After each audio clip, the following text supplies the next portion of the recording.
समस्त मो नमस्कार जय जगन्नाथ।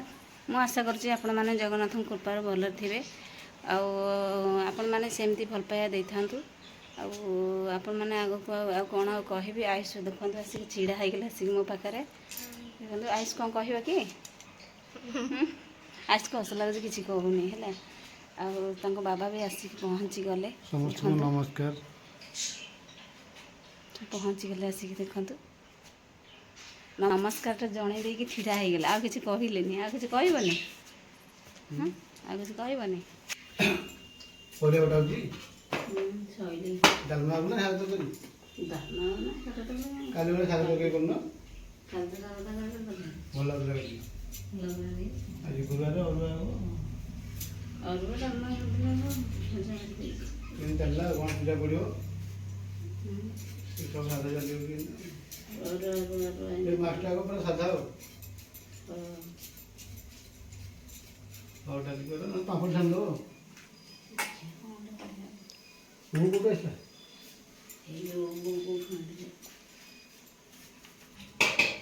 माँ कौन कर पान मांगुचु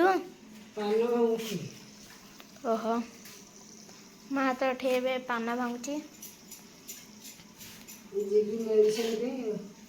ओहो मेडिसिन में जीवटी मेडिसिन में जाऊँ ओहो पान भांगी दे एठे तो माछ पहुँचती सेटा पूरा बहुत सुंदर देखा बड़टा हाँ तेल पान भांगुचे भांगी पोक लगी पाछुर तो काली भी अच्छी शुक्रवार है आज गुरुवार से रोषे देखना केते पोक हो गई तो आज पाछुर जो मो तो पाछुड़ी आसनी मु कौन करी गणेश पूजा को पाछुड़ी भी आसनी पाछुर एंड पाछुड़ा आईडी हां एटा पोक बा देखना केते पोक हो गई ठंडा को पोक लगी ठंडा सब जो वर्षा होजी कांथरे सब पानी तक माड़ हो आज जो गुरुवार दिन सब गुरुवार दिन भात हो कौन आज बेला गुरुवार भात नौची चाउल को पाछुड़ देला नहीं मोर तो पाछुड़ी आसुनी हो नहीं जाऊ नहीं तो करा तमर आसियो हां पाछुड़ी दियो मा पाछुड़ी बॉल पूजा आगे नहीं गोरी पाओ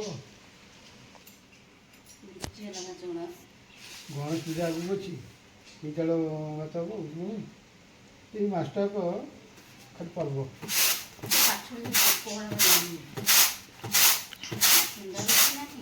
कुंडा नहीं धान छोटे धान से तो चाउल अच्छी से तो पोक लगी जाई सब पाछुड़ देला हो जाई पोक असुविधा मिली पियान में जानने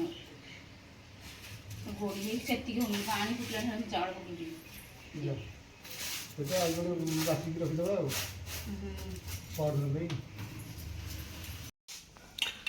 कौन होची टी ये खरा होची जोर तो लेम पानी कर देची भाई आइस नहीं आइस लेने के लिए कोई तो ना मुंह पी लेना ना कर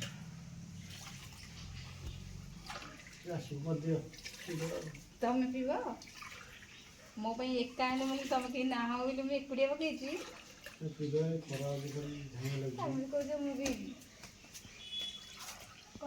देखिल टीम कहत दिना आउस नाही बोली आसला जसी भी कोई लगे मत टिके दे मु एती करते मो माने मु करथि ना टमाटो चल पी दे तो आप हां देखी आपटे बेटे तुम भी आइस पियो आ मु एते को पाद को पीबी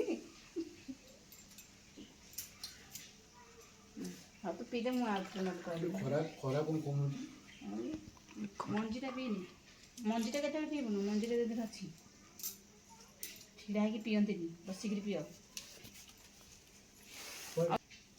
आ एतिक रहिला खरा वाला बुला दो तू एता पी दे तो दे मु आउथर करी ना मूवी भी नहीं मॉल पर पी କାହିଁ କ'ଣ ମିଠା ଲାଗୁନି କି ଚିନି ପାଇନି। ଚିନି ଝିଅ ଚିନି ପାଣି ସିଏ ବୋଧେ ଖାଲି ଚିନି ବୋଧେ ମୁଁ ଲୁଣ ଟିକେ ଚିନି ଅଳ୍ପ ପକେଇଛି ମୋତେ ମିଠା ଭଲ ନୁହଁ ଅଧିକ ଏଇଟା ORS ଭଳିଆ କାମ କରିବ।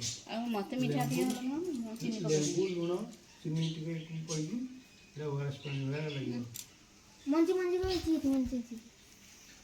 ସେ ହେଉଛି ବୋଧେ ମଞ୍ଜିଟା ବଳିଲା ସେ ହେଉଛି ଚିନି ପାଣି ହେଇଛି ତ ତାମାନେ ଖାଲି ଚିନି ହେଇଛି ବୋଧେ ମିଠା ଆଉ। ଏଇ ଚିନି ନୁହଁ ଖାଲି ଲୁଣ ଟିକେ ନ ଚିନି ପଡ଼ିଛି ମିଠା ତ ମୋତେ ଭଲ ନୁହଁ ଟିକେ ଲୁଣ ଟିକେ ପଡ଼ିଛି ଆଉ। ଆସନ୍ତୁ ଦେଖିବା ଆମ ଗାଁ ଛକରେ କେତେ ଆଟ ଗଣେଶ ଗଲାଣି ତିଆରି। ଆମେ ଆସିକି ପହଞ୍ଚିଗଲୁ। ପହଞ୍ଚିଗଲା ସିନା ଆମ ଗାଁ ଗଣେଶ ଇଏ କେତେ ପ୍ରକାର ମୂଷା ଏଇଟା କ'ଣ କହୁଛି ଏଠି ଚକି ବେଶୁଛି ଏଠି କ'ଣ ଗିନି ବଜଉଛି ଏଠି ଢୋଲ ବଜଉଛି ସେଇଟା କ'ଣ ଆଉ ଗୋଟେ କ'ଣ ବଜଉଛି ଏଇଟା ଢୋଲ ବଜଉଛି। ହଁ କେତେ ପ୍ରକାର ରହିଛନ୍ତି।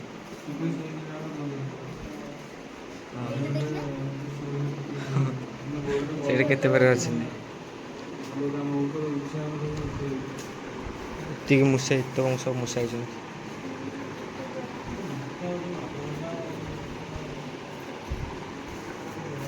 କେତେଟା ଅଛନ୍ତି ମୂଷା 11ଟା। ଆଉ ଇଏ ହେଉଛି ମେଢ଼ ତାଙ୍କରି ଗଣେଶଙ୍କର ମେଢ଼। ହଁ ମେଢ଼ ଏଠି ତିଆରି ହେଉଛି। ଏଠିକି ଆସ ଯିବା ଏଇଟା ଆମ ଗାଁ ଭିତରେ ଗଣେଶ ପୂଜା କରୁଛନ୍ତି ଆଉ। ହଁ ଏଠି ଆମ ଗାଁ ଭିତରେ ଗଣେଶ ତିଆରି କରିଛନ୍ତି। ଏଠି କଲର୍ ଯାହା ଅଧା ଅଧି ହେଇଛନ୍ତି ଆଉ ସେଇଟା ନା ବଡ଼ଟା। ହଁ ସେ ସବୁଠାରୁ ବଡ଼ ଗଣେଶ ତିଆରି ହେଇଛନ୍ତି। ହଁ ସେଦିନ ଯେଉଁ ଆସିଥିଲେ ଦେଖେଇଥିଲେ ସେଥିରେ କଲର୍ ହେଇନଥିଲେ ବେଶୀ ଆଜି ବେଶୀ କଲର୍ ହେଇନାହାନ୍ତି। କଲର ହେଇଗଲାଣି କେତେ? ହଁ ଏଠି ଶିବଲିଙ୍ଗ ବସୁଛନ୍ତି। ହଁ କଲର୍ କେହି ଦିଆହେଇନାହାନ୍ତି। ସାପ ଅଛନ୍ତି। ହଁ ମୂଷା ତାଙ୍କ ଏଠି ମୂଷା ଅଛି। ଏଠି ଛୋଟ ଜଗନ୍ନାଥ ଗଣେଶ ଗଣେଶ ତ କଲର୍ ଦେଲେ ଆହୁରି ଭଲ ଲାଗିବେ। ହଁ ଏଇଟା ହେଇଗଲାଣି। ହଁ ଏଇଟା ଟିକେ ଯାହା ବାକି ଅଛି ଆଉ ସବୁ